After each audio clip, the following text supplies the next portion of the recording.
Hi everyone, welcome back my channel. ಇವತ್ತಿನ recipe ಬಂದುಬಿಟ್ಟು ತೊಂಡೆಕಾಯಿ ಮಸಾಲ ಕರಿ ಹೇಗೆ ಮಾಡೋದಂತ ನೋಡೋಣ. ಒಂದು ಇದರಲ್ಲಿ 4 ಸ್ಲೈಸ್ ಆಗಿ ಕಟ್ ಮಾಡ್ಕೊಂಡು ಇಟ್ಕೊಂಡಿದ್ದೀನಿ. ಈಗ ಆಯಿಲ್ನ ಬಿಸಿಯಾಗಿ ಇಟ್ಕೊಂಡಿದ್ದೀನಿ. ಇದರಲ್ಲಿ ತೊಂಡೆಕಾಯಿ ಹಾಕ್ಕೊಂಡು ಫ್ರೈ ಮಾಡ್ಕೋಬೇಕು.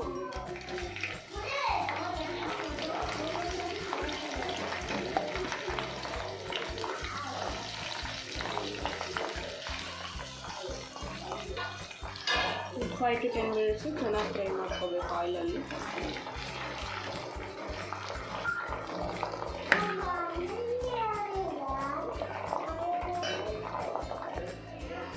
ಚೆನ್ನಾಗಿ ಫ್ರೈ ಆಗಿದೆ. ನಾವು ಸೈಡ್ ತೆಗೆದಿಟ್ಕೊಳ್ಳೋಣ. ಇದನ್ನು ನಾನು ಪಾತ್ರೆ ಬಿಸಿಯಾಗಕ್ಕೆ ಇಟ್ಕೊಂಡಿದ್ದೀನಿ.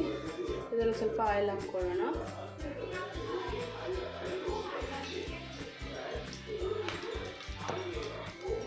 ಇದರಲ್ಲಿ ಸ್ವಲ್ಪ ಚಕ್ಕೆ, ಲವಂಗ, ಏಲಕ್ಕಿ, ಜೀರಿಗೆ, ಸೋಂಪು ಹಾಕ್ಕೊಳ್ಳೋಣ. ಇದರಲ್ಲಿ ಸಣ್ಣ ಕಟ್ ಮಾಡಿಕೊಂಡು 2 ಬಿಗ್ ಸೈಜು ಆನಿಯನ್ ಹಾಕ್ಕೊಂಡು ಚೆನ್ನಾಗಿ ಫ್ರೈ ಮಾಡ್ಕೋಬೇಕು.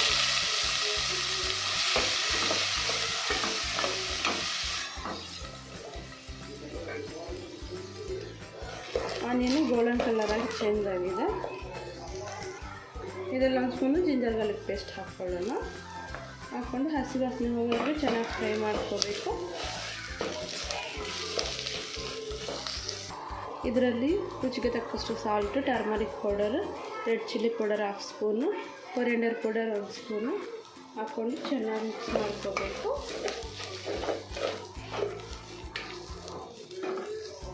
ಇದರಲ್ಲಿ ನಾನು 2 ಟೊಮೆಟೊ ತಗೊಂಡು ಗ್ರೈಂಡ್ ಮಾಡ್ಕೊಂಡು ಇಟ್ಕೊಂಡಿದ್ದೀನಿ. ಅದನ್ನು ಹಾಕ್ಕೊಂಡು ಮಿಕ್ಸ್ ಮಾಡ್ಕೋಬೇಕು.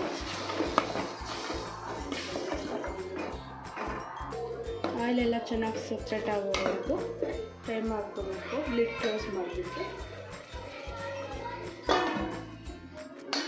5 ಮಿನಿಟ್ಸ್ ಬೇಯಕ್ಕೆ ಬಿಡಬೇಕು. ಗ್ರೇವಿಯಲ್ಲಿ ಆಯಿಲೆಲ್ಲ ಸಪ್ರೇಟ್ ಆಗಿದೆ. ಮಿಕ್ಸ್ ಮಾಡ್ಕೊಳ್ಳೋಣ. ಇದರಲ್ಲಿ 1/2 ಗ್ಲಾಸ್ ವಾಟರ್ ಹಾಕ್ಕೊಳ್ಳೋಣ. ಹಾಕ್ಕೊಂಡು 2 ಮಿನಿಟ್ಸು ಬೇಯಕ್ಕೆ ಬಿಡೋಣ.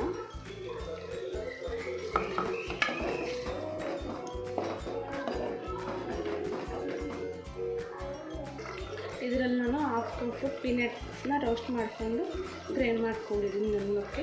ಅದನ್ನು ಹಾಕ್ಕೊಂಡು ಮಿಕ್ಸ್ ಮಾಡಿಕೊಂಡು ಬೇಯಿಸ್ಕೊಳ್ಳೋಣ 2 ಮಿನಿಟ್ಸು.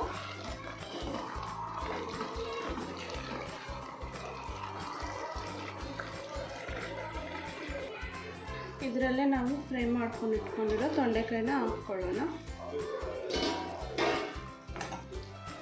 ಹಾಕ್ಕೊಂಡು ಚೆನ್ನಾಗಿ ಮಿಕ್ಸ್ ಮಾಡ್ಕೋಬೇಕು.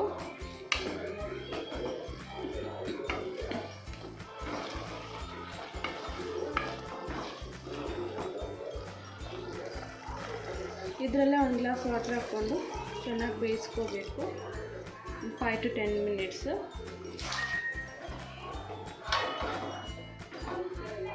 ಲಿಡ್ ಕ್ಲೋಸ್ ಮಾಡಿಬಿಟ್ಟು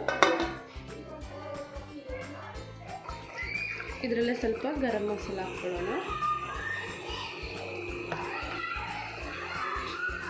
ಚಿಲ್ಲಿ ಸ್ಲೈಸ್ ಮಾಡ್ಕೊಂಡು ಹಾಕ್ಕೊತಾ ಇದ್ದೀನಿ. ಸ್ವಲ್ಪ ಕೊರಿಯಂಡರ್ ಲೀವ್ಸು,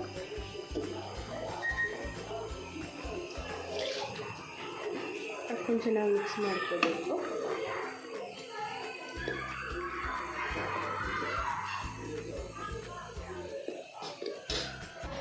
ಇದರಲ್ಲೇ ಸ್ವಲ್ಪ ಕಸ್ತೂರಿ ಮೆಣಸಿ ಹಾಕ್ಕೋಬೇಕು, ಕ್ರಷ್ ಮಾಡಿಬಿಟ್ಟು.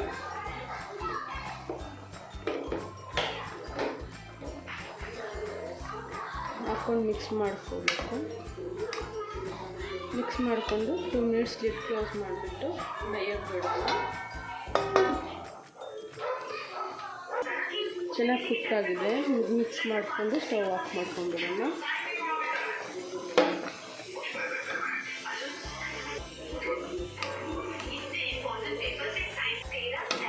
ತೊಂಡೆಕಾಯಿ ಮಸಾಲ ರೆಡಿಯಾಗಿದೆ. ನೀವು ಕೂಡ ಟ್ರೈ ಮಾಡಿ ಹೇಳಿ ಹೇಗಿದೆ ಅಂತ ಕಾಮೆಂಟಲ್ಲಿ. ಲೈಕ್, ಶೇರ್, ಕಮೆಂಟ್, ಸಬ್ಸ್ಕ್ರೈಬ್ ಮಾಡಿ. Thank you for watching my video. Bye.